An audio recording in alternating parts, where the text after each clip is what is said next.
batiin po yung katabi natin ng maganda sa umaga. Magandang umaga. Ayan, good morning. Ayan, so may share lang po ako, no? And siguro, no, some can relate, no? If you feel sometimes na wala yung nearness, wala yung sense of nearness natin kay Lord, na parang minsan malayo siya or wala siya. Pero we know in our hearts, no, na God never left us, will never leave us. We know that truly in our heart. But sometimes, ganun yung nafe-feel natin. And it shows kung gaano ka-unreliable yung feelings ng tao. No, na hindi lahat ng nararamdaman natin, naiisip natin, is totoo. And dun sa devotion ko nung last night, sabi niya dun sa Songs of Solomon, hindi ko po alam kung yung verse na part na to, pero yung babae doon, sabi niya, hinahanap niya yung lalaki. Di ba? Parang yung Songs of Solomon, parang in a relationship. So, yan. Pero it represents, no, si God and ang church. No? Si God at tayo. And yung babae doon, hinahanap niya yung lalaki. Tapos sabi nung mga ibang babae, sabi niya, bakit yung beloved mo iba sa beloved namin? If familiar po kayo doon. Tapos, di ba, despite na hinahanap niya kung paano niya tinestify yung kasintahan niya or yung lalaki, sabi niya, he's glorious, no, he's beautiful. So he still talks, no, to him na kung gaano kabuti yung lalaki sa kanya.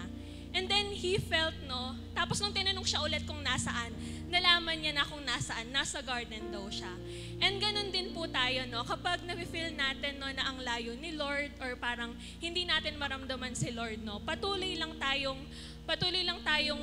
magtiwala, patuloy natin siyang kausapin, patuloy natin siyang purihin, no, sambahin, kantahan, no, sa kung papaano, no, si David, na despite ng mga nararanasan niyang challenges, no, despite ng nararanasan niyang adversities sa life niya, still nagpuri siya, no, sumamba siya, no, sinasayawan niya si Lord, no, dahil nararamdaman niya at alam niya, no, kung sino si Lord sa buhay niya. And truly, no, na just like David, no, na God is His rock, ganun din po tayo, no, God is our rock. So let's all rise up and give Him praise and glory. Hallelujah. Yeah.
There may be pain in the night, but joy comes in the morning. And when the oceans rage, I don't have to be afraid, because I know that you love me.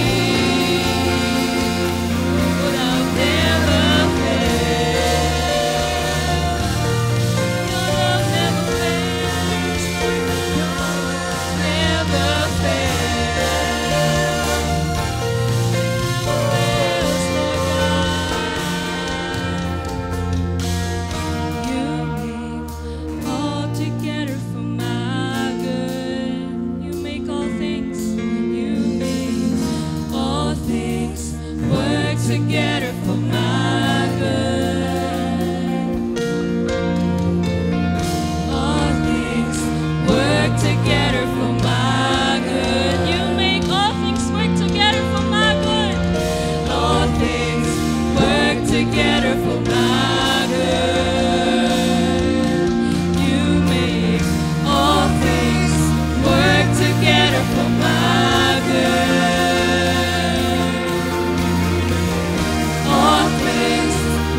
Together for my good. You stay the same. You stay the same through the ages. Your love never changes. There may be pain in the night, but joy comes in the morning. And when the oceans rage, I don't have to be afraid.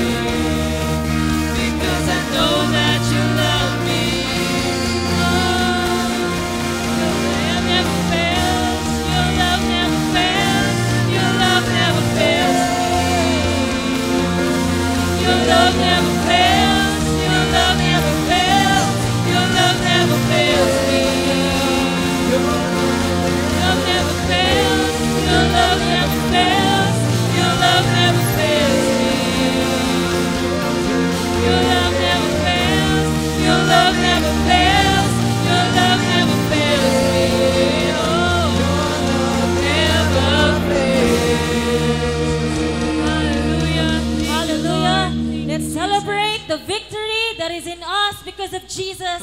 Hallelujah. Ano man po ang pinagdadaanan natin ngayon, ano man ang sitwasyon natin, let's all dance like David, sing like David, and pray like David. Hallelujah.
Come on, church.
Jesus, we will sing, O Lord, with all our hearts, O God, para mapurihan, Lord, at mapasalamatan ka. We thank you, Lord. Kulang pa, Lord, ang mga pasasalamat, Lord, ang mga salita, Panginoon, para mapurihan ka, para mapasalamatan ka, Lord, sa aming mga buhay. We thank you, Lord, for everything. Mananatili kami, Lord, sa lilim, Panginoon, in your comfort, in your shelter, O God, in your protection, in your guidance, and we will dwell, Lord, in your presence, Lord, forever and ever. Hallelujah. Praise your name, Jesus.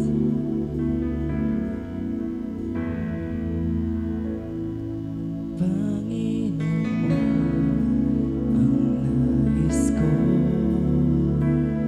kagandahan mo ay pagmasdan, ang pag-ibig mo sa aking dugo,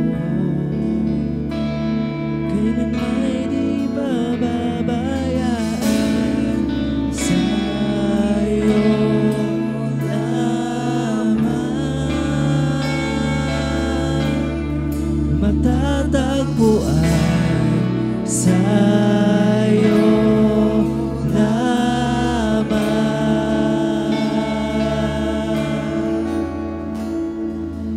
mananatili sa iyong lilim at sasambahin ka sa dakong lihim, mananatili sa iyong lilim nang masumpungan ka sa dakong lihim.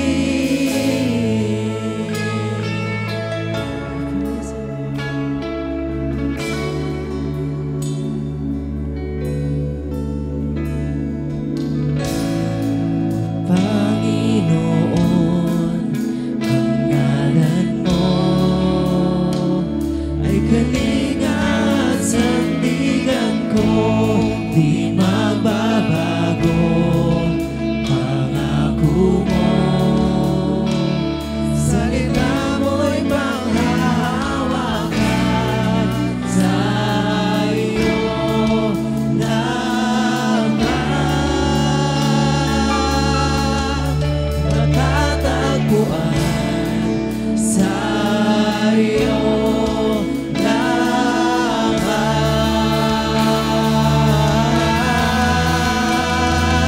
mananatili sa iyong lilim at sasambahin ka sa dakong lihim, mananatili sa iyong lilim nang masumpungan ka sa dakong lihim, mananatili sa iyong lilim at sasambahin ka sa dakong lihim, mananatili sa iyong lilim nang masumpungan ka sa dakong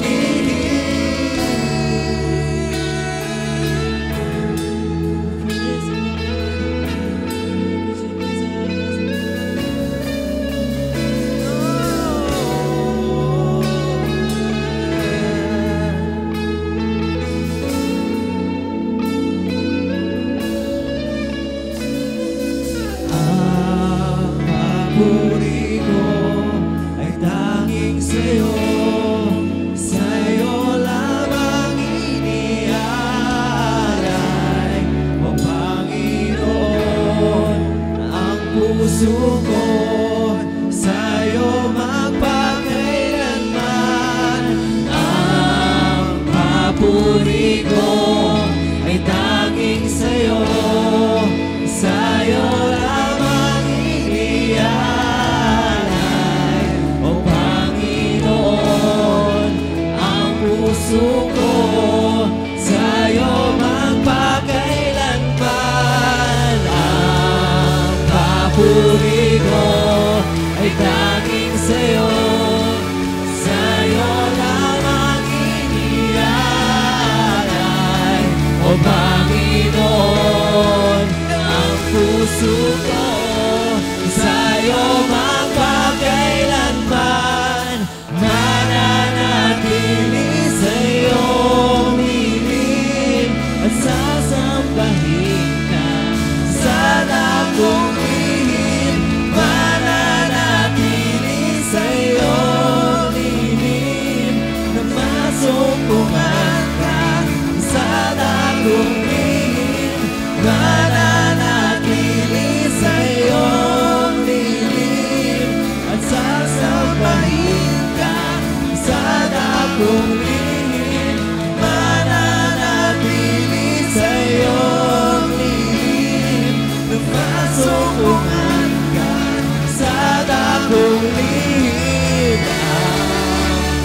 papuri ko ay tanging sa'yo.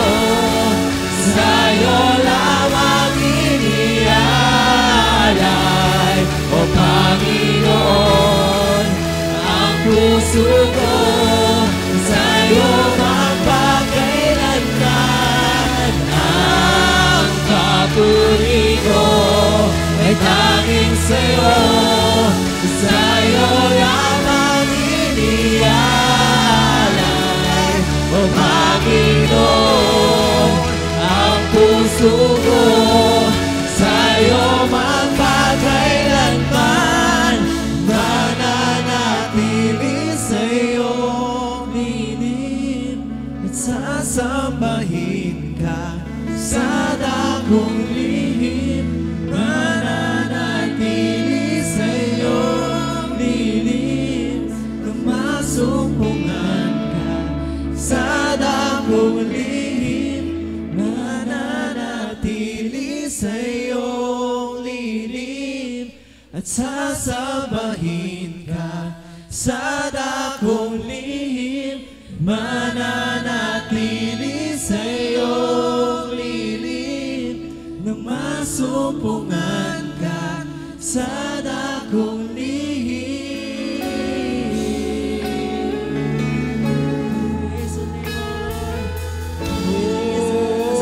Puri at pasasalamat ay sa'yo lamang, Jesus. Hallelujah. Thank you, Lord.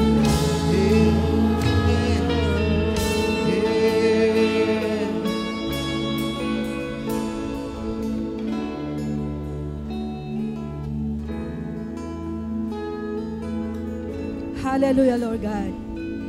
Praise you, Lord. Ang sabi ng awit, when the Spirit of the Lord ay naranasan ni David, naranasan niya ang magpuri, naranasan niya ang sumayaw sa Diyos. Kapatid, the Spirit of the Lord dwells in you. Nanahan sa iyo ang Espiritu ng Diyos.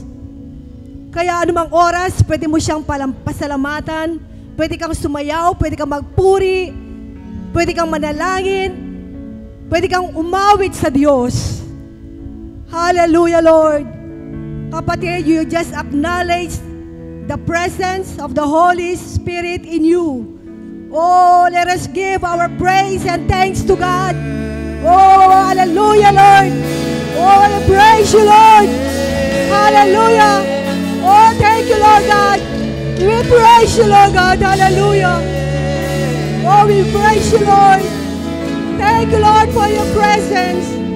Thank you for your Spirit, Lord God. Oh, hallelujah, Lord. Thank you, Lord God. Marami pong salamat sa pananahan ng iyong Santong Espiritu sa amin. Tunay nga, O Lord God, nang maranasan ni David ang iyong presensya, ang iyong Espiritu sa kanyang buhay. Naranasan niya ang iyong pag-iingat, naranasan niya ang iyong pagliligtas sa kanya, naranasan niya ang tagumpay sa kanyang buhay. Lord, sa buhay po namin, nanahan na yung Santong Espiritu sa aming puso. Kaya nakatitiyak po kami, O Diyos, sa aming kaligtasan. Nakatitiyak po kami, Panginoon, sa iyong paglingap sa amin. Nakatitiyak po kami, O Lord, sa tagumpay ng aming buhay.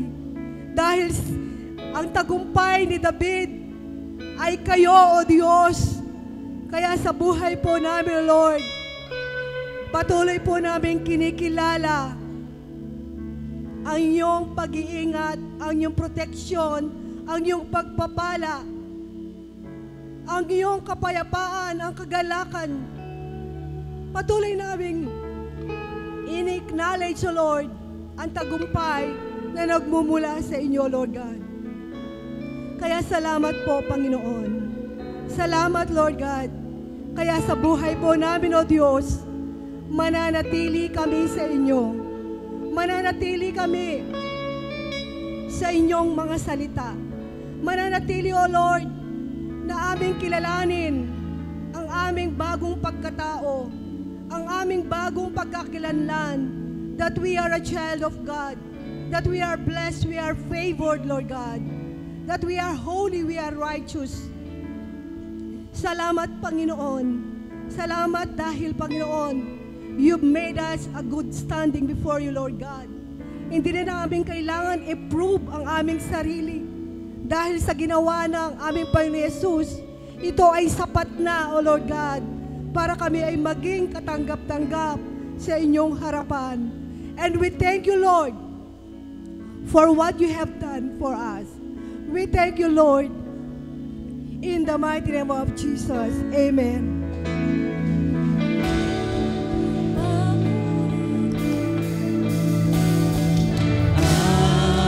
Papuri ko ay tanging sa'yo, sa'yo lamang iniaalay, O Panginoon, ang puso ko sa'yo magpakailanman. Ang papuri ko ay tanging sa'yo, sa'yo lamang iniaalay, O Panginoon, ang puso ko sa'yo magpakailanman. Mananatili sa iyong dilim at sasabahin ka sa dakong lihim. Mananatili sa iyong dilim na masumpungan ka sa dakong lihim. Mananatili sa iyong dilim at sasabahin ka sa dakong lihim. Mananatili sa iyong dilim na masumpungan ka sa dakong lihim.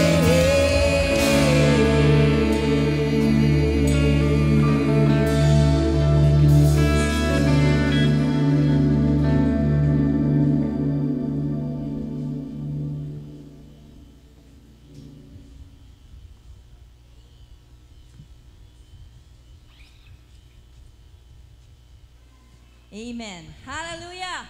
Sabay-sabay nga po natin itaas ang ating mga kamay. Amen. Tayo pong lahat. Tayo pong lahat. Taas natin ang ating mga kamay. Lahat ng tagumpay, taas po natin ang ating mga kamay at sigaw po natin ang tagumpay. Hallelujah. Hallelujah. Tayo nga po ay nabubuhay sa katagumpayan ni Kristo na nasa atin po. Amen. Na tinanggap po natin sa ating pong mga buhay.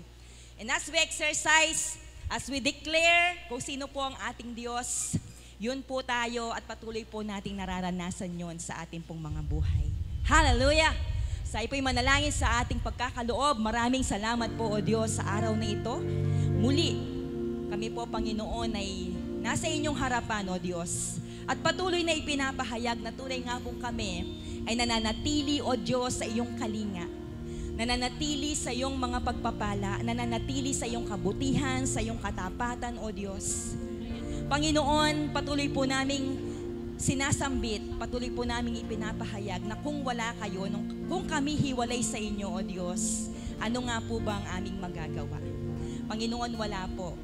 Dahil nagkaroon po kami, ang buhay po namin ay naging ganap at kasiyasiya dahil sa inyo, O Diyos. At patuloy po namin niyang nararanasan sa aming pong mga buhay. Kung sino ka, Panginoon, O aming Diyos. At salamat po, O Diyos. Isa sa may tuturing po na katagumpayan sa buhay po namin, Panginoon, ito po, O Diyos, ang pagkakaloob.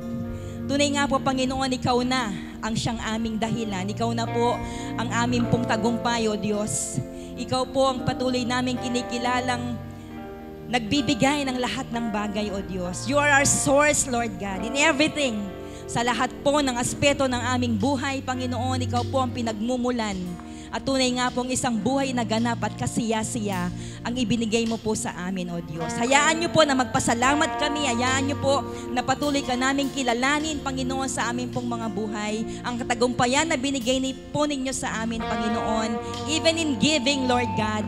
Lord God, salamat po. Maraming salamat sa lahat ng ito. Salamat po sa lahat ng kabuhayan na patuloy mo pong pinagpapala. Salamat po, O Diyos, sa buhay na ibinigay ninyo sa amin, sa mga kalakasan, O Diyos, sa mga tagumpay, sa amin pong mga pangkabuhayan, sa lahat po ng ginagawa namin. Ikaw ang siyang patuloy naming pinapasalamatan. Purihin ka, dakilain ka, sambahin ka. Sa pangalan po namin, Panginoong Jesus. Amen.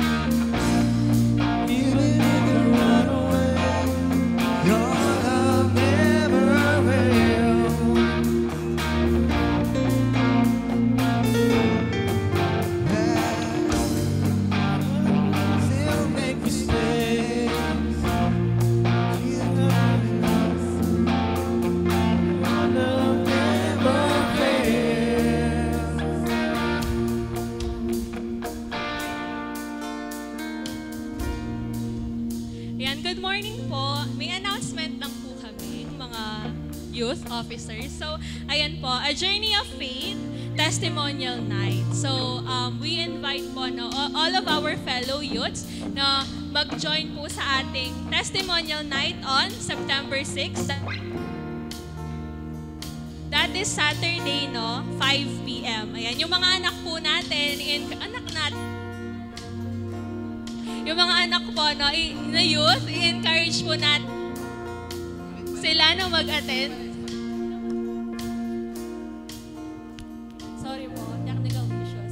Ayan, i-invite po natin sila sa September 6 na mag-attend. Ayan. Attention all parents and guardians of our Sunday school children. Bago na naman po yan. We will have a parents orientation meeting right after the service. Please proceed to room 9. Yung room 9 po is yung doon. Yan po, yung mga may anak po sa Sunday School, attend po tayo para i-discuss po yung mga activities sa Sunday School. Ayan. Tumayo po tayo ulit. You stay the same through the ages. Your love never changes. Because you reign in the night, the joy comes in the morning.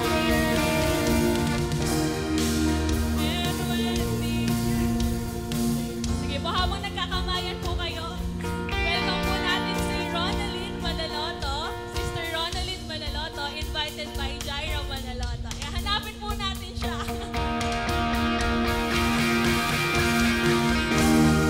You say to the ages, your love never changes. It may be great in the night, the joy comes in the morning. Oceans rage, I don't have to be afraid, because I know that you love me. Your love never fails.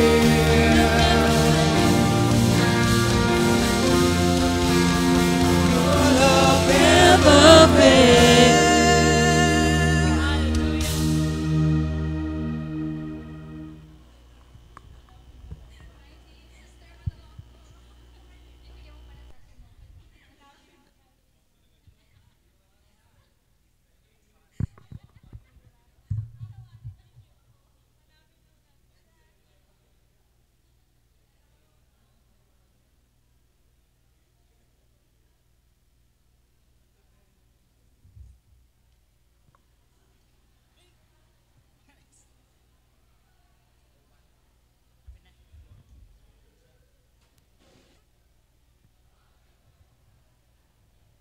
Amen. Magandang umaga po sa bawat isa.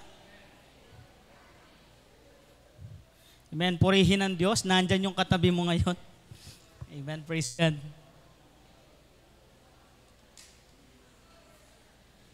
Tayo po ay magpapatuloy sa ating quarterly theme na Seasons of Life.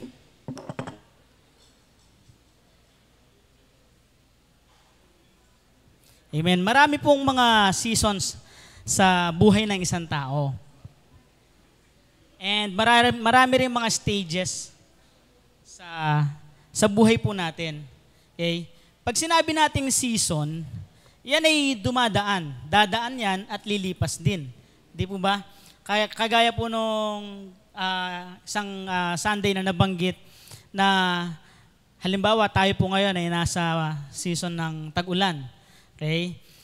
Minsan, actually, 2 season lang naman sa Pilipinas, no po. Tag-ulan na mainit at saka tag-init na mainit. Okay? So, pag tag-init, ayan, siyempre, kailangan, lahat tayo, may pamaypay, ngayon, may ano na nga may Jisoo Life, mga portable na electric fan, ano? Pag tag-ulan naman, siyempre, papayong, ayaw mabasa kasi pag nabasa, pwedeng magkasakit. So, yung season po ng meron tayo sa bansa natin, sa Pilipinas, dahil 2 lang, dito tayo sanay. Okay? Sa ibang bansa, meron silang summer, autumn, winter, ano po. So, yung season na yun sa cycle ng isang taon, dumadaan sa isang bansa. Tayo sa bansa natin, 2 season lang. No po. So, parang nahati lang sa 2 talaga, tag-ulan tsaka tag-init. Kaya, yung buhay din ng tao, buhay po natin, okay, ay dumadaan sa mga seasons. Minsan, nakadepende sa kung anong edad natin. Sa buhay ng tao, depende sa edad. Siyempre, mula sa pagkapanganak, sa pagiging bata, sa adulthood, up to being an adult. Okay? And in each stages ng life po ng tao, ng buhay natin, nakakaranas tayo ng mga iba't ibang bagay at mga iba't ibang pagsubok, iba't ibang challenges. But despite that, we also experience different kinds of joy, happiness, success, and achievements sa buhay po natin. And those seasons in our lives, they come and go. Okay? Huwag po nating tambayan ang problema. Kung halimbawa, nando ka sa season na you're being challenged, nakakaranas ka ng pagsubok, huwag mong tambayan. Huwag kang magstay doon. Amen? You have the power, you have the authority, you have the opportunity of being blessed because Christ is with you. Kaya hindi mo dapat tambayan ang kalungkutan, ang karamdaman, ang pagsubok. Amen? At kung nakakaranas ka naman ng tagumpay, amen? Pagpapala sa mga panahong ito, nandun ka sa season na yung blessing, material things, they come, they overflow into your life, huwag mo namang sarilinin. Ibahagi mo naman. Amen? Nandito lang kami. Hindi naman kami naalis, dito lang kami. I-share what you experience through the goodness of God. Amen? Ano po yung gusto kong puntuhin dito? Lahat tayo may kanya-kanyang kapagsubukan na dinadaanan, pinagdadaanan.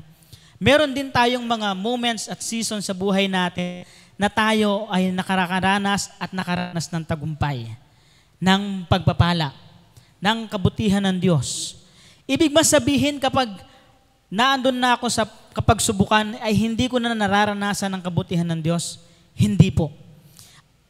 Dahil constant and consistent ang kabutihan ng Diyos sa buhay ng kanyang mga anak. Amen po. Minsan or madalas, overshadow lang, natatabunan ng nararamdaman natin, ng feelings natin, ng emotions natin. Sometimes, overwhelmed tayo because we are not focused on what God is teaching us, on what God is saying to us. Because minsan, mas na-focus tayo dun sa sinasabi ng mundo at sinasabi ng ating sarili. Amen? So, kaya nga po, ngayong umagang ito, tignan natin kung paano sa buhay ni David, naranasan niya ang pagsaklolo, ang pagpapalaya ng Diyos sa kanya. Nabilanggo ba si David? Actually po, maraming bagay ang maaari nating ilagay or isama when we talk about deliverance. Amen? Because being delivered is being rescued and being set free. Amen? So may mga bagay na umaalipin sa tao.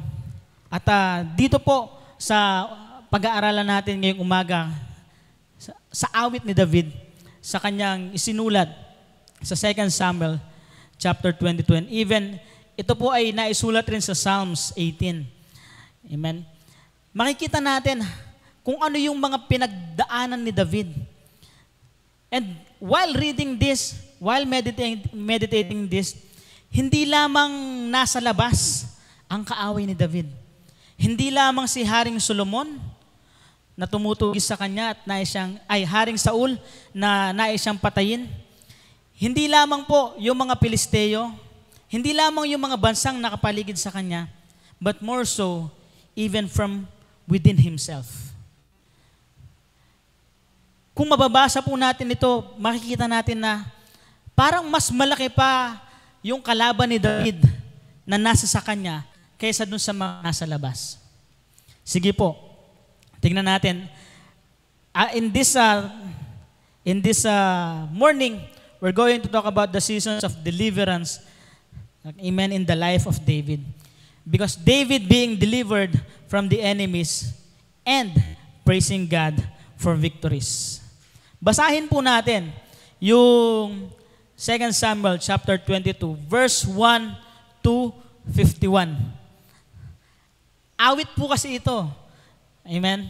This is a song of praise of David. At pag binasa natin ito, makikita natin kung paano niya nasabi na pinalaya siya, that he has been set free. Amen? So basahin po natin sa New King James Version. Then, sa verse 1 po, then David spoke to the Lord the words of this song on the day when the Lord had delivered him from the hand of all his enemies and from the hand of Saul. Verse 2, and he said, he started his song with, the Lord is my rock and my fortress, my deliverer. The God of my strength, in whom I will trust, my shield and the horn of my salvation, my stronghold and my refuge, my Savior. You save me from violence. I will call upon the Lord who is worthy to be praised. So shall I be saved from my enemies. Sa verse 5 po. Kayo naman po sa verse 5 hanggang verse 7. Sige po, sabay-sabay po kayo. 1, 2, 3, go.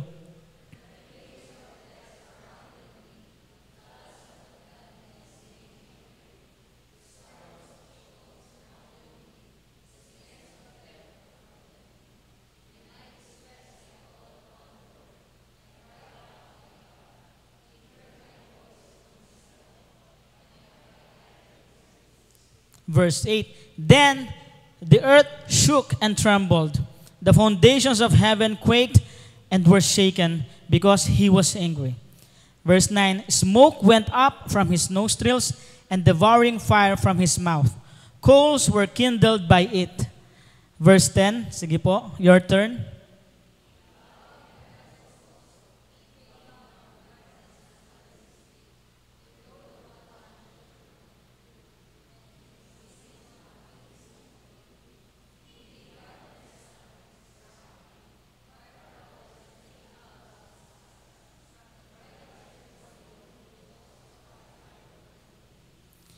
The Lord thundered from heaven, and the Most High uttered his voice. He sent out arrows and scattered them. lightning bolts, and he vanquished them. Then the channels of the sea were seen. The foundations of the world were uncovered at the rebuke of the Lord, at the blast of the breath of his nostrils. Sige po, your turn.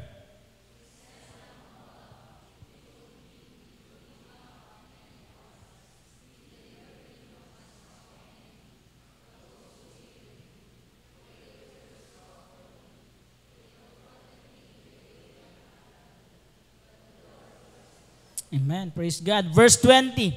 He also brought me out into a broad place. He delivered me because he delighted in me. Verse 21. The Lord rewarded me according to my righteousness. According to the cleanness of my hands, he has recompensed me.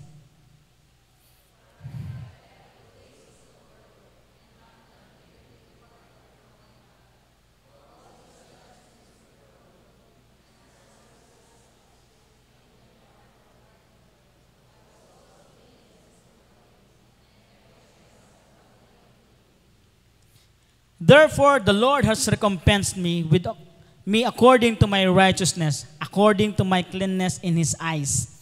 With the merciful, you will show yourself merciful. With a blameless man, you will show yourself blameless.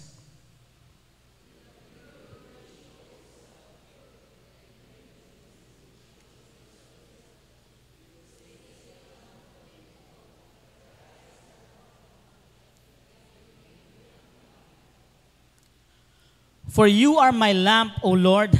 The Lord shall enlighten my darkness. For by you I can run against a troop. By my God I can leap over a wall. As for God, his way is perfect. The word of the Lord is proven. He is a shield to all who trust in him.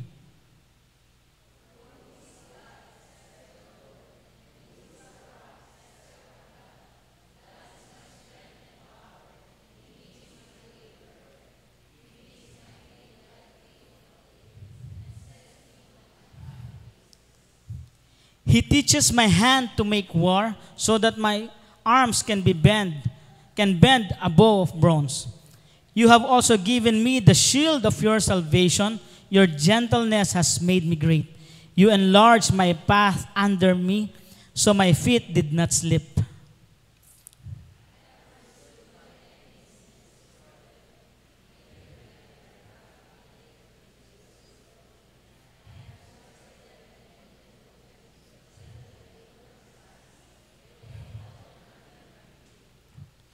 For you have armed me with strength for the battle.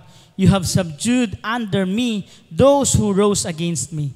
You have also given me the necks of my enemies, so that I destroyed those who hated me.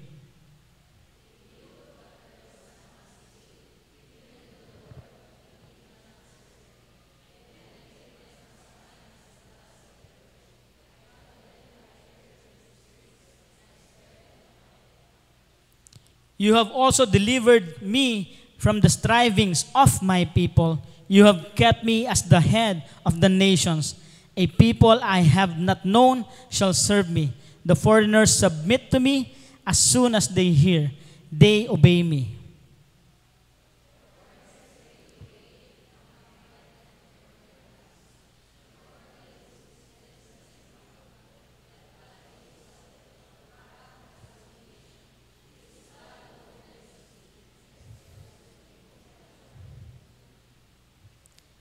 He delivers me from my enemies. You also lift me up above those who rise against me. You have delivered me from the violent man. Therefore, I will give thanks to you, O Lord, among the Gentiles, and sing praises to your name. And the last verse po.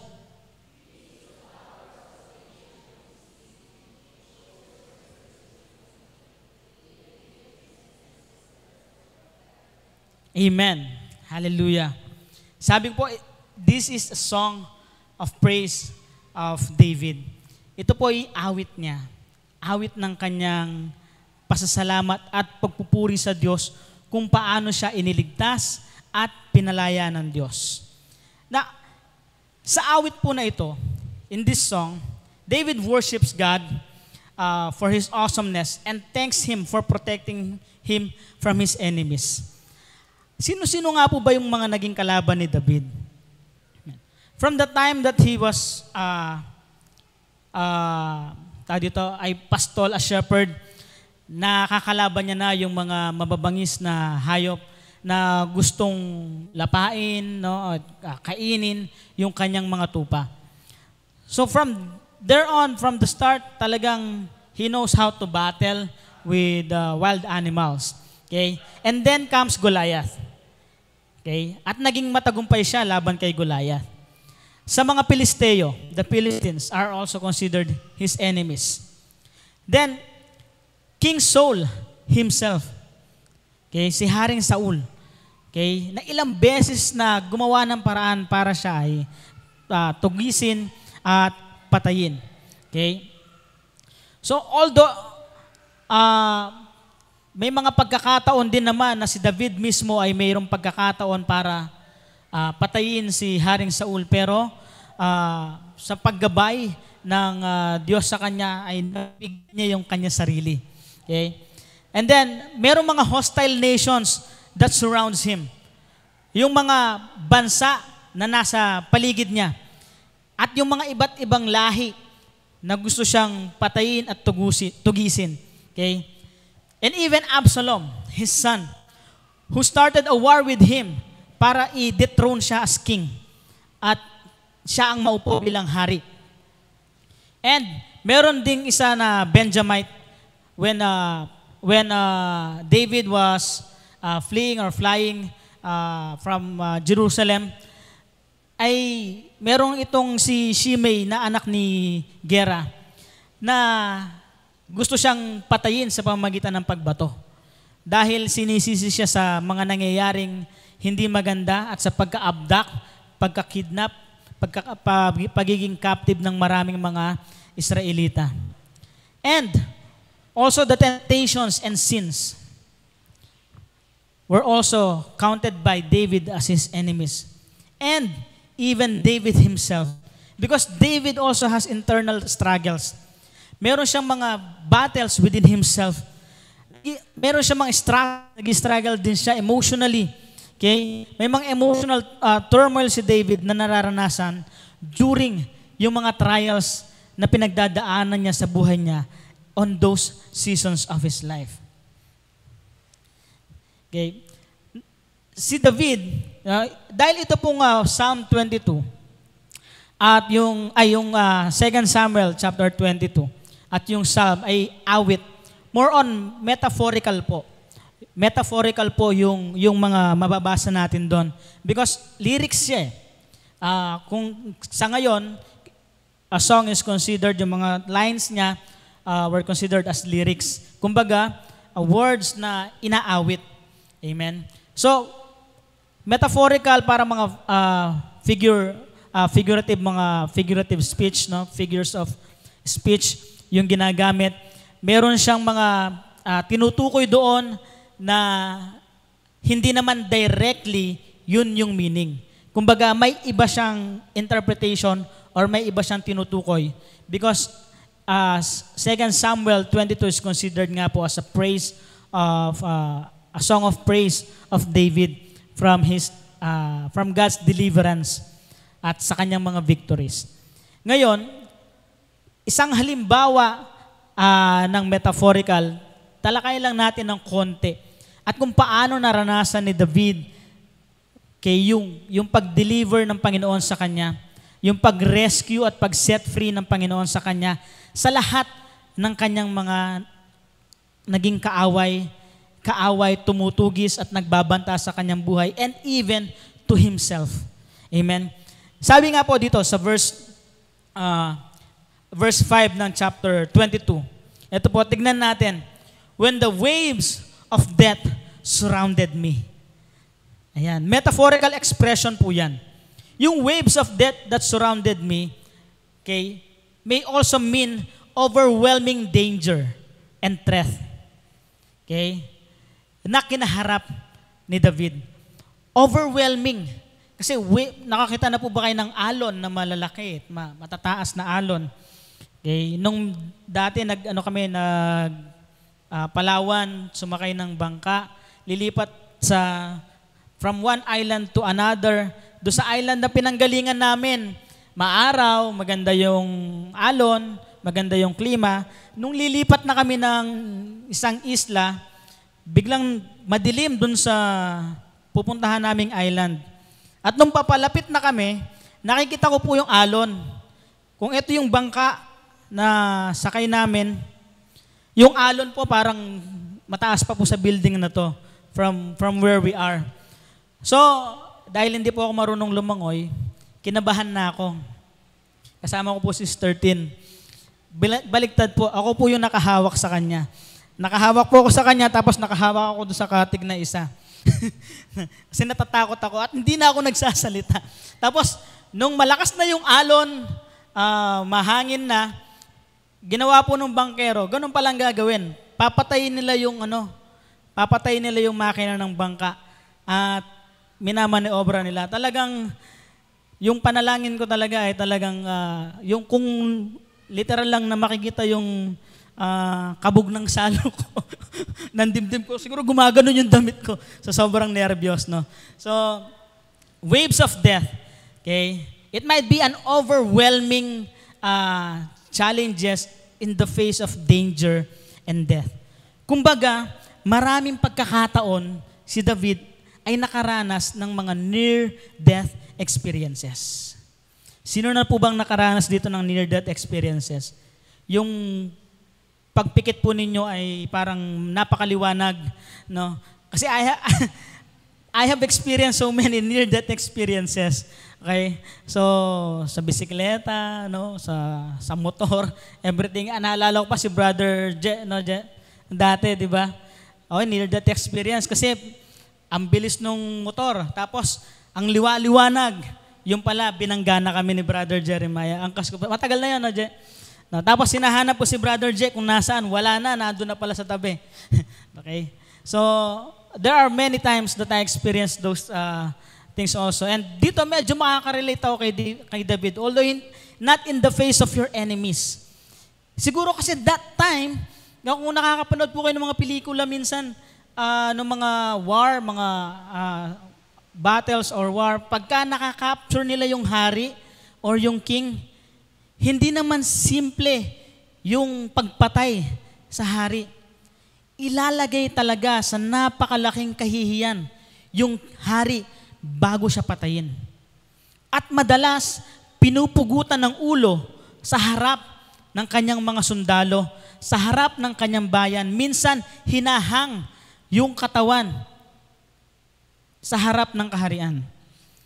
And hindi lang painful yung death at that time ng isang hari, shameful pa rin. Shameful din. Ilalagay siya sa malaking kahihiyan. And imagine David facing those challenges in his life. Kaya nasabi niya siguro, waves of death surrounded me. Okay? So, it symbolizes also the perilous or full of danger or risk na situations he encountered throughout his life. Amen? But God delivered David from this. God delivered David from the waves of death that surrounded him. And in verse 22b, the floods of ungodliness made me afraid. Okay? May pagkakataon na po ba na kayo ay natakot na?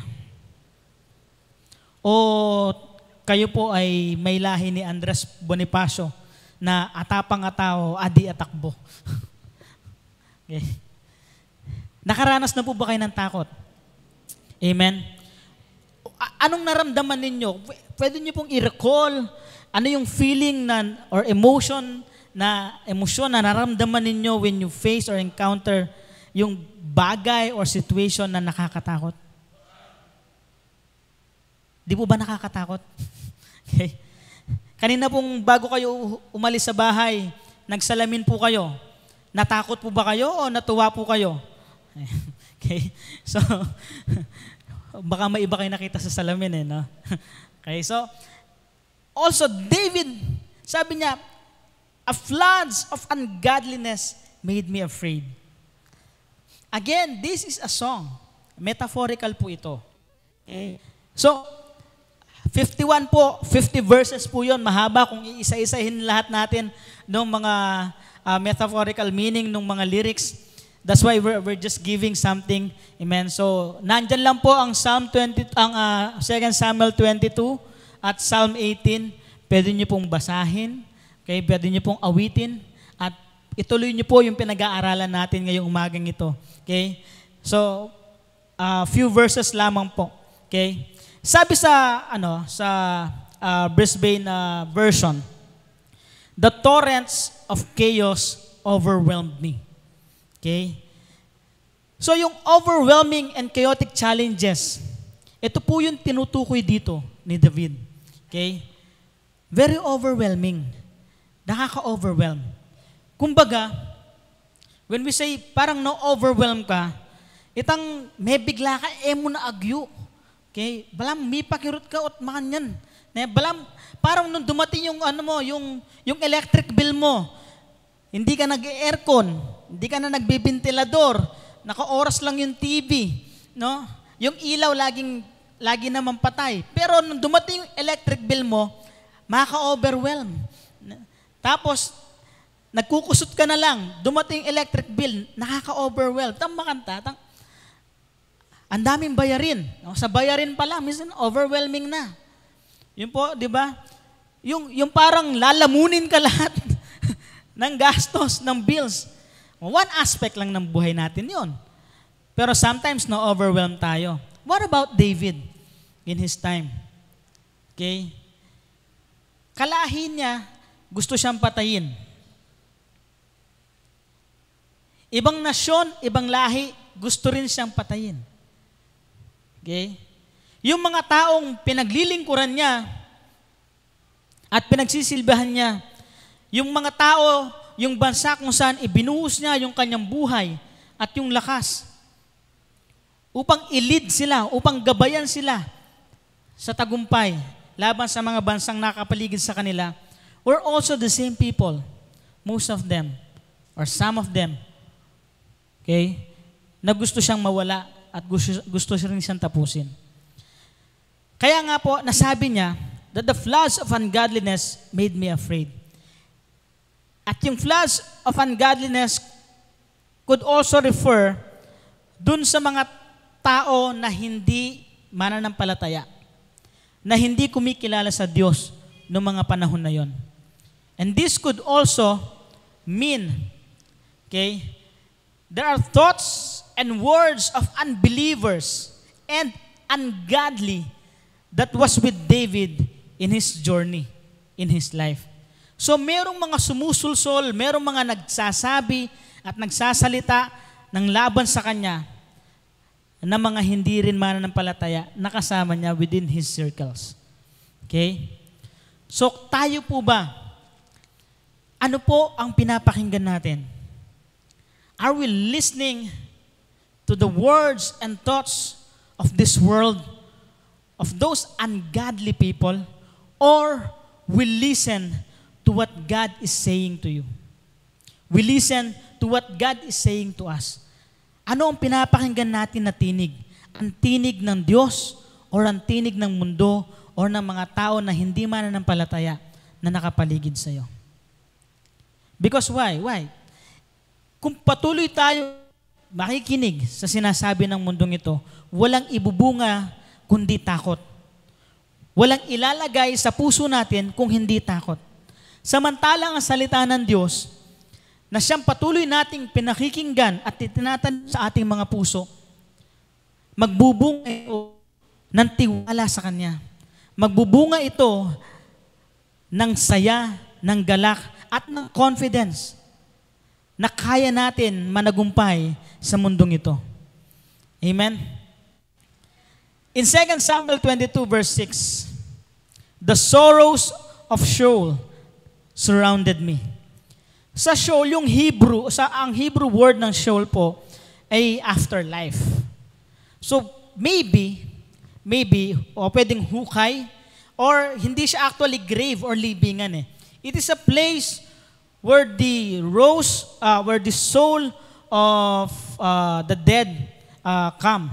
Kung saan napupunta yung kaluluwa ng mga namamatay, where they are restless. Kung saan wala silang pahinga doon, and a place where they are tormented. So sabi niya, the sorrows of Sheol surrounded me. This is at one point, David's state of feeling or emotion. Na ito yung nararamdaman niya. Yung pighati ng mga taong walang pahinga sa afterlife. Sorrows of the dead, okay, that are separated from God's presence. It means to say, maybe David also felt one point of his life na siya ay separated sa Diyos. Na siya ay malayo sa Diyos. And it brings sorrows to his soul. Kaya nga po, one of his songs says, na isulat niya, "O my soul." Diba? "O kaluluwa ko, purihin mo ang Diyos." Inuutusan niya yung kaluluwa niya na magpuri at sumamba sa Diyos. Why? Because he knows that only through God, being connected with God and not separated with God, dun lamang niya mararanasan yung tunay na kapayapaan. Because there are so many times in the life of David that he feels troubles.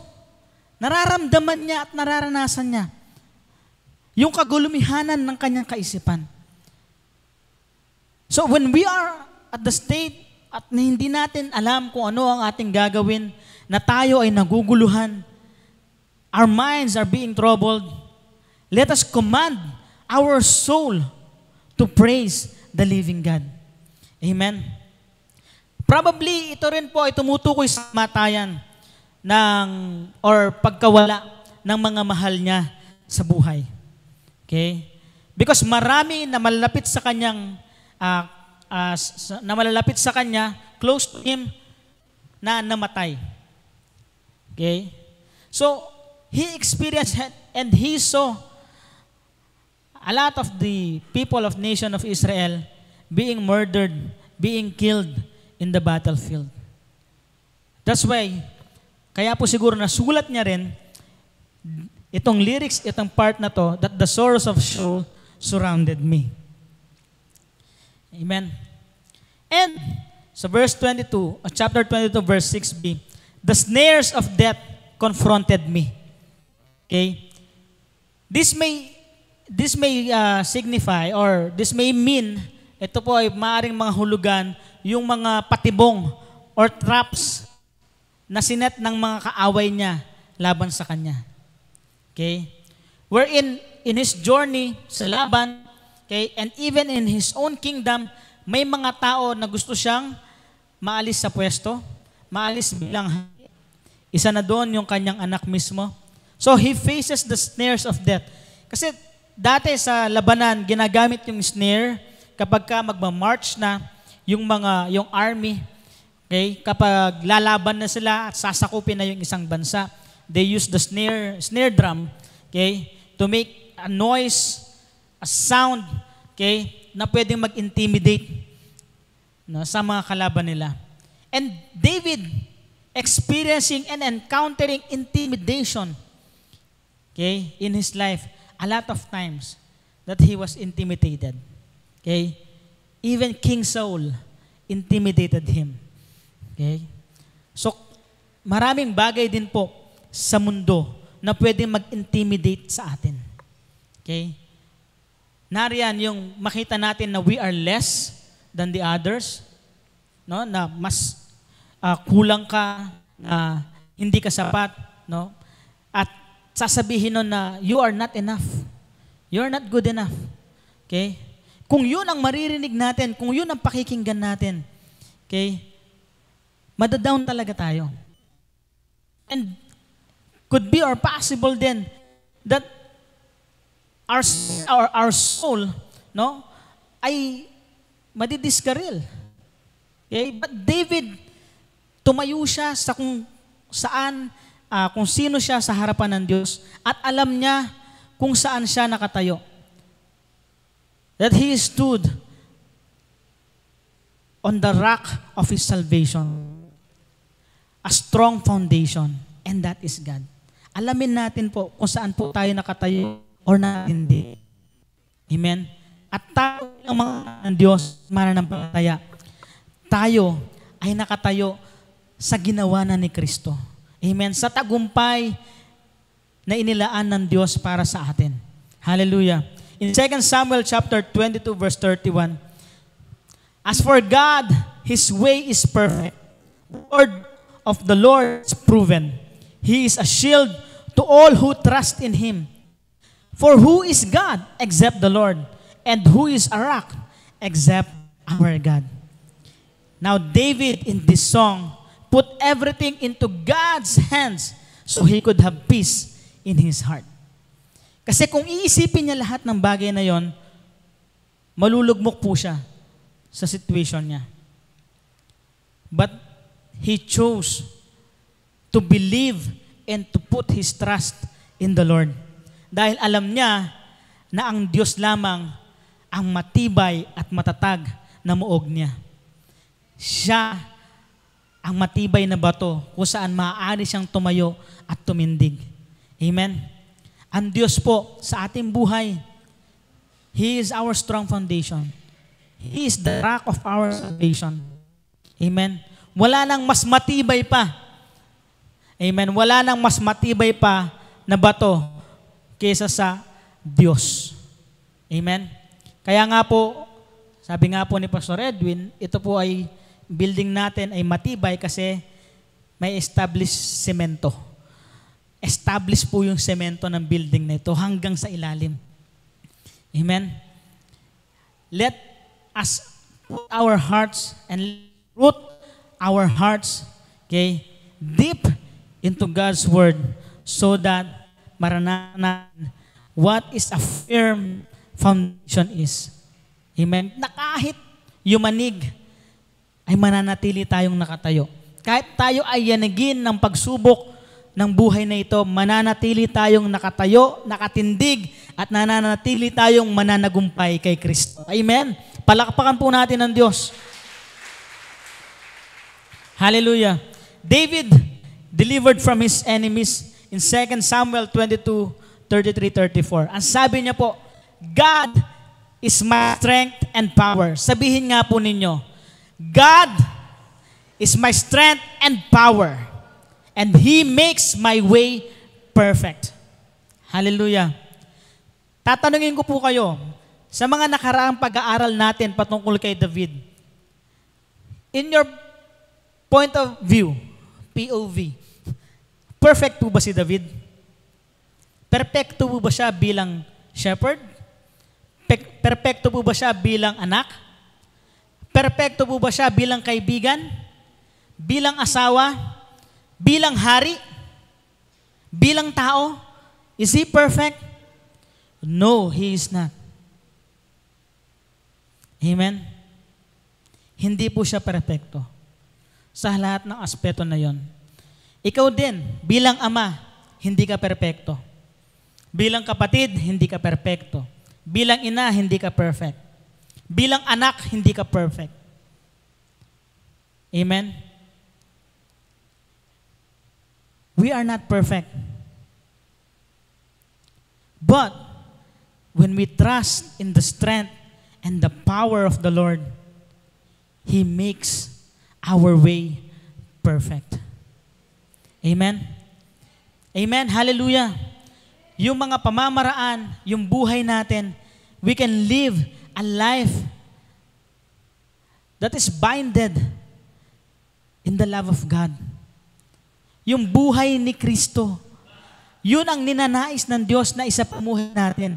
Yung buhay ni Kristo. Kasi kung patuloy natin titignan yung ating sarili, we can always see imperfections. But now that we are a new creation, the old has gone and the new has come. When you look in the mirror, hindi na po yung imperfection mo ang dapat mong makita. When you look in the Word of God, what you see right now, you are perfect in Christ. Amen? You are without blemish because of Christ. Laging dahil kay Kristo.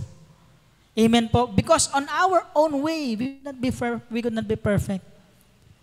Hallelujah. Only through Jesus Christ. Yan ang laging sinasaksak sa isipan natin ng kalaban. Uy, hindi mo naman kayang gawin yan.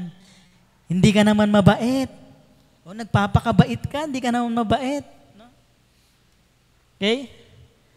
So, kung yun lagi ang papakinggan natin, yun ang paniniwalaan natin. Yun ang mapapaniwalaan natin. That's why the Word of God says na dili-diliin natin araw at gabi ang kanyang mga salita so that we can be more like Christ each day. Hallelujah. Amen. Upang ang marinig mo ay kung sino ka kay Kristo. Ikaw ay blessed. Amen. Ikaw ay pinagpala. You are meek, mababa ang iyong kalooban. Hallelujah. You are healed, ikaw ay magaling na. Amen. So those words that we let into our hearts and into our minds, ang siyang patuloy na magbibigay sa atin ng assurance, okay, that our way is perfect because God is our strength. Okay? And He makes my feet like the feet of deer and sets me on high places. Amen. Hindi ka kailanman under. Amen. Okay? Mga asawang lalaki, kagaya ko, hindi kailanman under ka. Amen. Hindi ibig sabihin, naglalaba ka, nagluluto ka, ay under ka na. At hindi mapang-under yung asawang Kristiyano. Amen? Tama po, yung asawang babaeng Kristiyano, hindi siya mapang-under. Because what you see is because you are equal in the Lord. What she can do, you can also do. Okay? Kung ano yung love na ibinibigay ng isa, kaya mo ring ibigay because Christ is within you. Kumbaga wala nang comparison. Because you know that you are equal. Amen? Even though you're king and queen. Sa chess, yung king ang pinakamahalagang piece sa chessboard. Amen? Sa bahay, tatay ay mahalaga sa bahay. Pero yung queen sa chess, siya ang may pinakamaraming moves. Yung king sa chess, isa-isang step lang. Okay?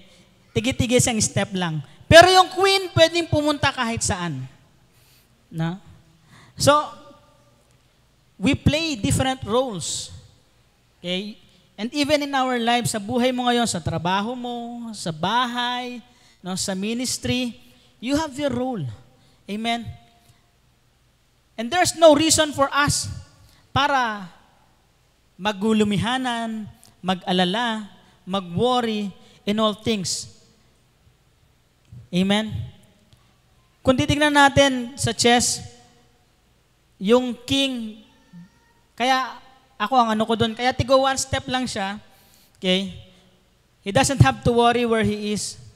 Let the other pieces on the chessboard worry about him. Okay? Kasi yung other pieces protects the king. Sa chess po ito, ha? Okay? Protects the king. Amen? So ikaw, wag mong alalahanin yung bukas. Oftentimes, inaalala natin. Amen? We worry too much of the things that has come and the things that are yet to come. Hindi pa dumarating, inaalala mo na. Amen? We worry from the chaos in this world. Amen? Kaya nga sabi po ni Paul sa Philippians chapter 4 verse 6 to 7, be anxious for nothing, but in everything by prayer and supplication, with thanksgiving, let your request be known to God. And the peace of God, which surpasses all understanding, guard your hearts and minds through Christ Jesus. Ano pong makukuha natin dito? We worry about so many things. Nag-aalala tayo sa napakaraming bagay. Di po ba? Bills, sa anak natin, sa future, sa health, sa mundong ito, sa gobyerno natin, sa future ng Pilipinas, sa flood control funds. Inaalala natin yan, no? secret funds, no? Sa confidential funds, sa lahat ng funds, inaalala natin lahat ng yan. Things that has come and yet to come, we worry too much. And when we pray, eto po, tingnan natin, when we pray, we ask for things, for material things. Pero ano po ang sabi dito? Sa Philippians chapter 4, verse 7. When we pray na tayo ay mawala yung anxiety, yung pagiging anxious natin, yung pagwo-worry natin, anong ilalagay ni Lord? Anong ibibigay niya? Material things ba? Anong darating sa atin? And the peace of God. Minsan, ang kailangan lang natin, pumayapa tayo. Amen? Yun lang ang kailangan natin. Sometimes we really don't need money to patch things up. The only thing that we need from God is yung kapayapaan na nagmumula sa Kanya. And David, in his tumultuous life, ang pinakakailangan niya that time is peace. And that is what God gave him. Binigyan niya si David ng payapang puso sa kabila ng kaguluhan na nangyayari at nagaganap sa paligid niya. God won battles for David. David himself says, hindi ako ang nagpanalo, ang Diyos ang nagpanalo ng laban. Kapatid, sa buhay mo, hindi ikaw ang nagpanalo ng battle against anxiety, against worry, against sickness and diseases. Hindi ikaw ang nagpanalo ng battle against sin, against the devil and Satan. It is God who won the battle for you. Amen? At bakit ka mag-aalala ngayon? Amen? Purihin ang Diyos. Okay? The concept is rooted, no, faith amidst chaos.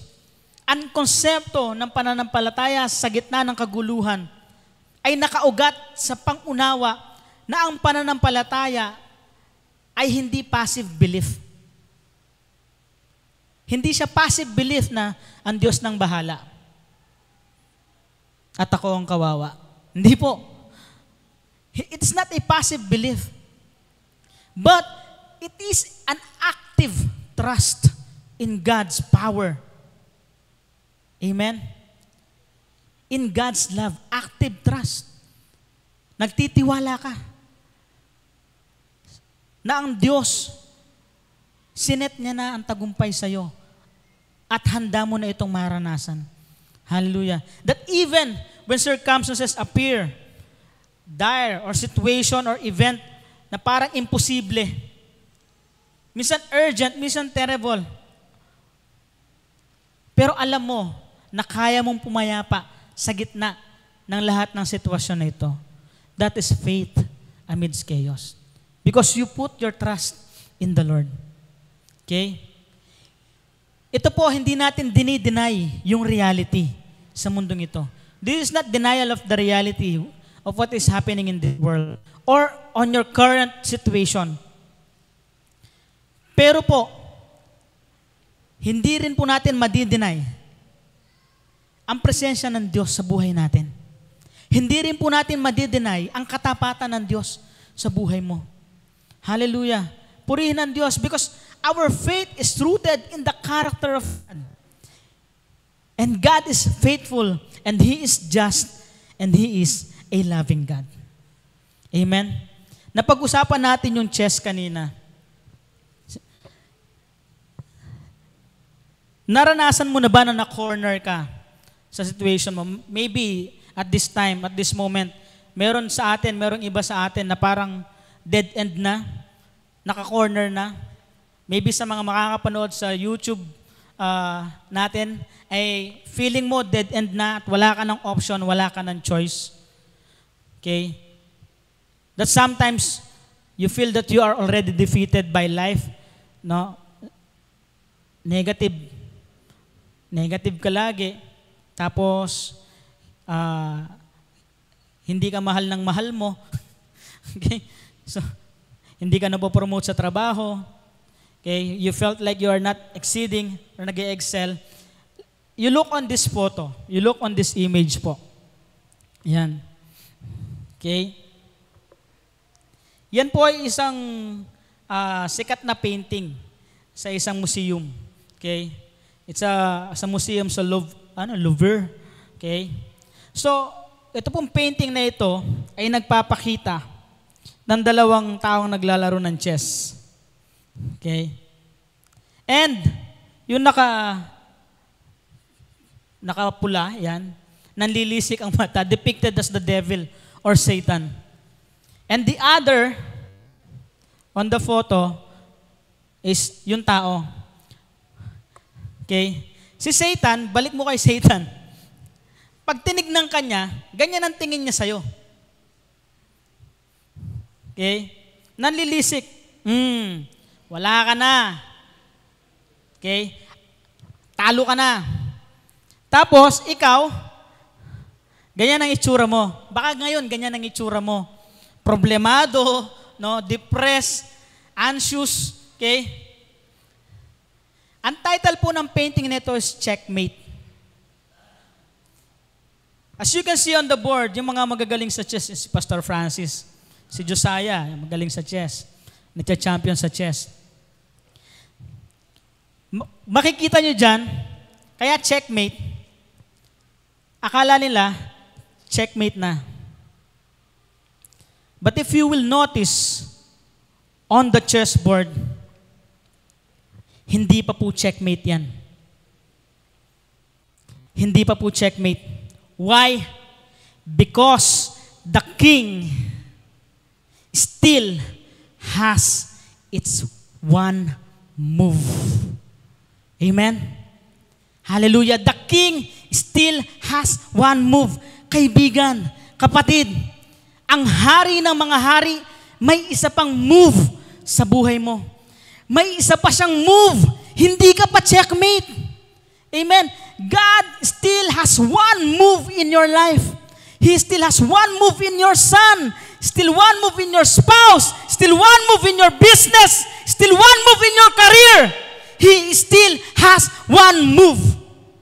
Hindi siya matatalo. Kapatid, hindi ka patalo. If you let God make His move in your life, you will see and checkmate si Satan. Because he has been defeated 2,000 years ago. Amen. Praise God. Hallelujah. Okay? God's deliverance in times of trouble. Kaya po ngayon, pwede tayong magtiwala sa Diyos. Today, we can trust in God's power which delivered us from life's challenges and adversities. Okay? Maraming challenges sa buhay na naranasan mo. Pero kagaya ng painting kanina, kaibigan, kapatid, mahal kong mga magulang, hindi ka pa checkmate. You let God move His one move. And God has already made His move. Ano yung move niyang yon? He moved the last piece. Jesus Christ. Amen. Jesus Christ is the ultimate deliverer who saves humanity from sin and eternal death. Hallelujah. Kaya ang checkmate si Satan. Because God has moved His last piece. Amen. In Matthew 1:21, and she shall bring forth a son, and thou shalt call his name Jesus, for he shall save his people from their sins. Hallelujah. Kaya nga po, ngayong umagang ito, sa ating pagtatapos, makakaawit tayo. We will sing unto the Lord praises for all the victories that He has given us. Amen. Tagumpay ka, kaibigan. Tagumpay ka, kapatid. Hallelujah. And you can sing, the Lord is my rock and my salvation. Amen. In 2 Samuel, ito po, sabi ni David, the Lord lives, blessed be my rock. God be exalted, the rock of my salvation. The way David describes God, in 2 Samuel must shape our perception of God. Nakita na ni David na hindi niya kalaban, hindi niya kaaway ang Diyos. That God is his ally. That God is his friend. God is his strength. God is his protector. Amen? That's why he said that I will praise the Lord with all my strength.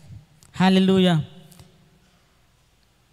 Kapatid, ngayong umaga pong ito, let's sing praises unto the Lord. He deserves all the glory and honor because of the victory that He has given us. Purihin po ang Diyos. Praise God. Okay? Praising God for victories. God alone deserves all glory and God alone deserves all praises. Kaya kaibigan, kapatid, ikaw ay tagumpay sa Panginoon. Purihin ang Diyos. Pasalamatan siya. Hallelujah. Let's sing. Praise unto His name. Purihin ka po, O Diyos. Thank you, O Lord God. In Exodus 15:2 says that the Lord is my strength and my song. And He has become my salvation. He is my God. And I will praise Him, my Father's God, and I will exalt Him. Praise you, Jesus. Hallelujah. Praise you, O God.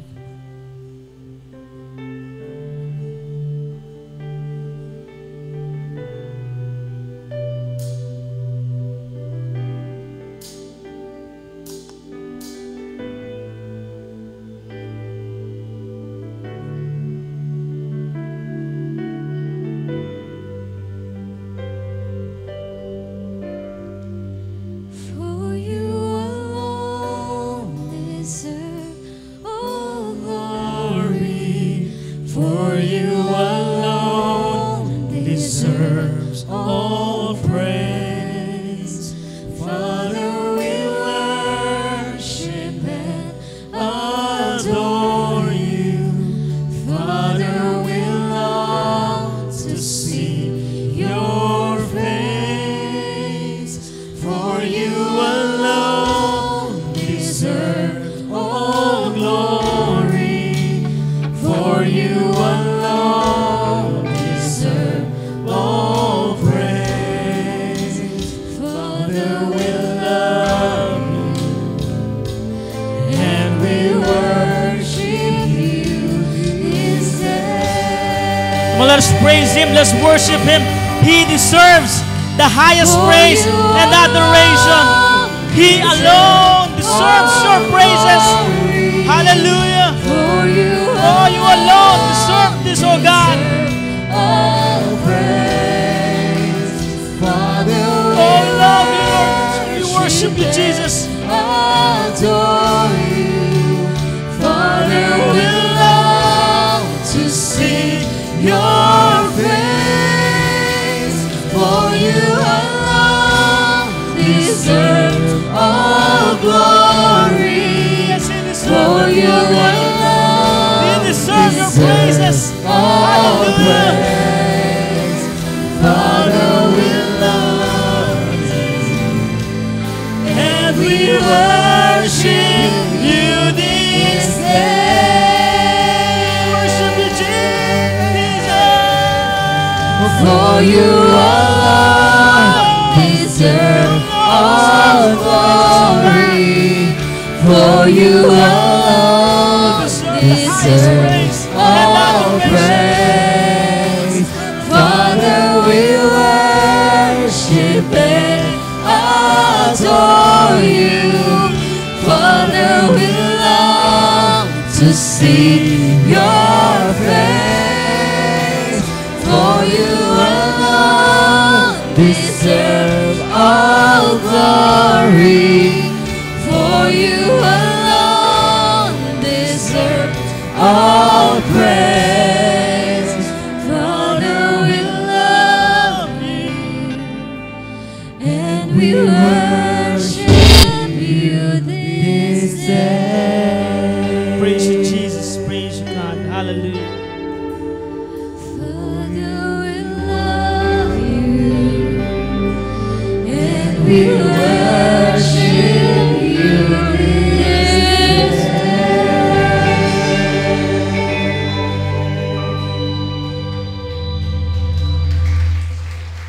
Amen. Praise God. Purihin po ang Diyos sa kanyang salita. Salamat, Sir Chris, sa powerful word of God, sa mga pangyarihang salita ng Diyos. Truly, God is our deliverer. No? Siya ang ating deliverance. Siya nagbibigay ng deliverance, kalayaan, no? Pagliligtas sa ating mga buhay. Kaya kung sa oras na ito, feeling mo hindi ka pa delivered, deceit lang yan, no? Deception lang yan ng kalaban. The truth is you are already delivered from sin, from sorrow, no? Anumang kalungkutan, anumang kasalanan, anumang sakit, anumang masamang karanasan sa buhay, kahirapan, we are already delivered. Tayo po ay pinalaya na ng ating Panginoon. Tignan po natin, no? Nais ko pong kanina habang nagpipreach si Sir Chris, no? Nabanggit po niya yung mga metaphorical, yung sa 2 Samuel chapter 22, babasahin po ninyo yung Psalm chapter 18, yun din po yun. Okay, so mayroon siyang mga metaphors or figures of speech na parang kung pag-aaralan natin ang life ni David, hindi naman talaga nangyari yung mga yon kasi metaphorical nga po eh. 'Di ba sa verse 8 pa nga, sabi niya, nayanig ang lupa nang siya'y magalit, nauga pati sandigan ng langit, nagbuga ng usok ang kanyang ilong, at mula sa bibig lumabas ang apoy, hinawi ang langit, bumaba sa lupa, makapal na ulap, ang tuntungang pababa. Sakay ng kerubin, mabilis lumipad, sa bilis ng hangin siya ay naglayag. Diba? Hindi naman naranasan literally, no? Literally ni David na ang mga ganong pangyayari na nayanig ang lupa, di ba? Parang yung usok, no? Yung usok, yung flood, kung babasahin natin yung 2 Samuel. Kasi nga po, metaphorically, yung pagsulat niya, no? Hindi literal, pero merong, sabi ni Sir Chris kanina, may deep interpretation, may explanation. Yun nga, yung mga kahirapan, yung mga pag-uusig, no, sa buhay niya, naranasan po niya ang lahat ng yan. At sa atin, meron din po tayong nararanasan. At dito po sa 2 Corinthians, no, mababasa po natin sa 2 Corinthians chapter 12. Si Pablo, no, ang sabi niya, ngunit upang hindi ko ipagmayabang ang kamanghamanghang pahayag ng Diyos sa akin, ako'y binigyan ng isang kapansanan sa katawan na nagsisilbing sugo ni Satanas upang pahirapan ako, at nang sa gayoy hindi ako maging palalo. 3 beses kong idinalangin sa Panginoon na alisin ito. Ngunit ganito ang kanyang sagot, ang pagpapala ko ay sapat sa lahat ng pangangailangan mo. Okay? Ang pagpapala ko ay sapat sa lahat ng pangangailangan mo. Sa English po, babasahin po natin yun, ay thorn in the flesh. Dito, kapansanan sa katawan. Sa English po, New King James and King James, thorn in the flesh. Tinik, no? Tinik sa dibdib, no? Tinik sa lalamunan. Yun po yung sa English. Kung babasahin po natin ito, no? May isip natin, parang ang Diyos ang nagbigay ng karamdaman kay Saul. Ito po actually yung traditional na interpretasyon ng mga mananampalataya na si Paul ay binigyan ng karamdaman ng Diyos, no, yung sakit sa mata, no, yung panlalabo ng kanyang mata, no. Yun po yung sinasabi na thorn in the flesh ni Pablo. Pero kung babasahin po natin ang Old Testament, malalaman po natin na halos yung mga sinasabi po ni Paul, ni Peter, ng ating Panginoong Jesus, hango po sa Old Testament. No? Ito po yung sinasabi natin alluded, no, or allusion, no? Galing nila sa Old Testament. Saan po natin ito mababasa? Ang sabi po sa Numbers chapter 33 verse 55, ang sabi ng Panginoon, ngunit kung hindi nyo palalayasin ang mga nakatira doon, ang matitira ay magiging parang tinik sa inyong lalamunan at puwing sa inyong mga mata. No? Balang araw sila ang gugulo sa inyo. Bakit po? Bakit kailangan nilang palayasin ang lahat ng nakatira? Ito po yung pagpasok nila sa lupang pangako. Kailangan nilang palayasin, i-drive out nila lahat ng nakatira doon. Bakit? Kasi kapag hindi nila i-drive out lahat, hindi nila pinalayas lahat, ang sabi ng Panginoon, magiging parang tinik sa inyong lalamunan at puwing sa inyong mga mata. Dito po dinerive ni Paul, yung sinabi niya, God gave me thorn in the flesh. No, yung parang tinik, no, sa kanyang buhay.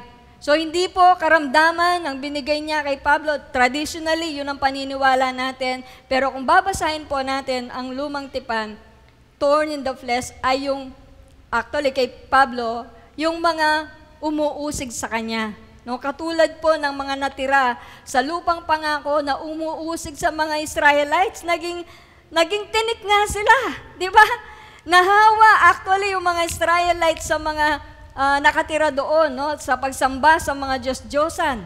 Nag-asawa sila sa mga hindi nila kabayan, no, hindi nila ka-Israelita. Kaya naging tinik po sila. Naparusahan sila, no, dahil sa kanilang hindi pagtalima, no, hindi nila pagsunod sa sinabi ng Panginoon na kailangan palayasin lahat. Hindi lahat napalayas, kaya naging tinik sa kanilang lalamunan, no?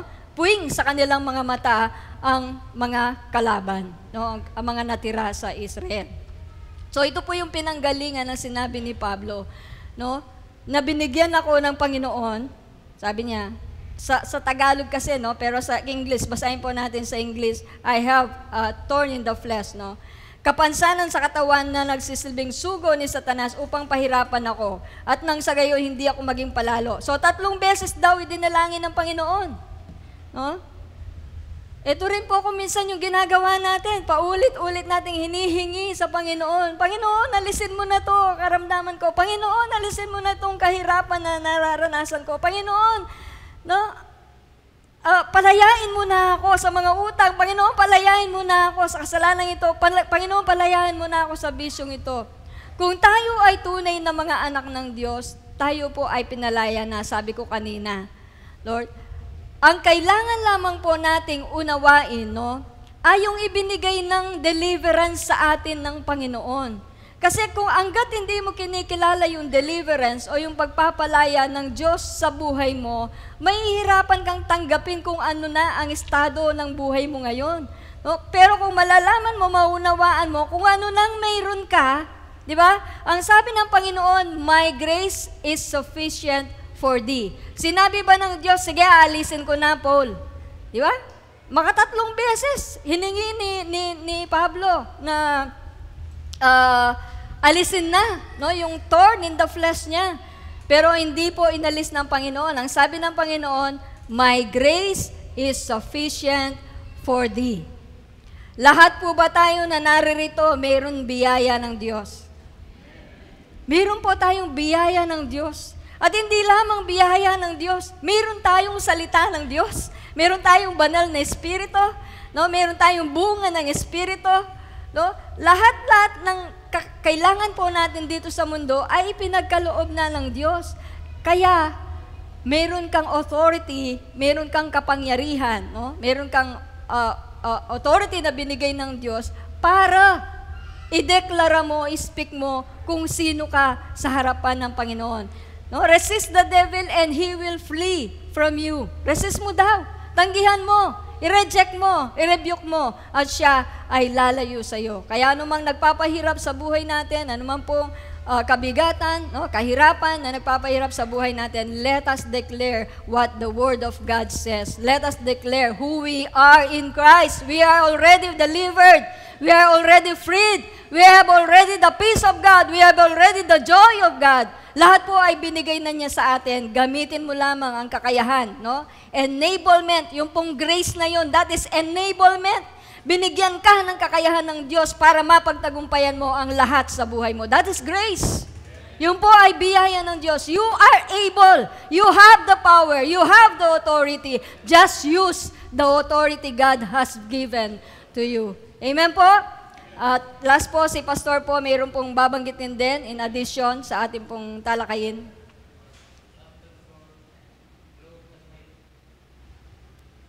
Hello. Tuloy awit 34, verse 17. Ay, agad dinidig daing ng matuwid. Diligtas sila sa mga panganib. Tunay na ang Panginoon ay talagang tumidilig sa mga taong matuwid. Tinutulungan sila, tinutugon sa langsuran ay sila matuwid. Mga kapatid, tayo matuwid na dahil kay Kristo.